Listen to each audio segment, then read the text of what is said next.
So what capabilities do you need to make production health a reality at your factory today?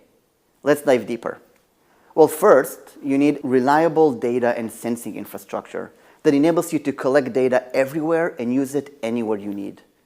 Now that you have this data accessible, you can apply sophisticated analytics and AI algorithms to provide prescriptive, actionable insights from the data.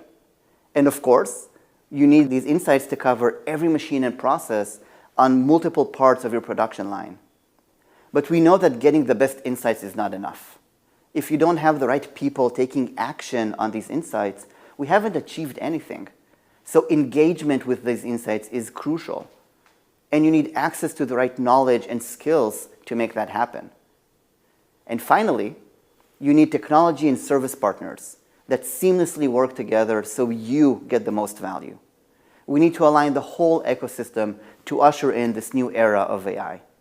And of course, production is more than just machines and processes. It's about the people who use them.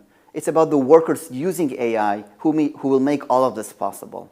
By creating a unified layer of data and insights, we can finally break down the silos between teams and fundamentally transform how manufacturing is being done. We can usher in the promise of TPM or IWS and get to the autonomous cross-functional teams, these integrated work groups that we've all been striving for. This has been the industry's dream for decades, and technology has reached a tipping point that will finally make all of this a reality.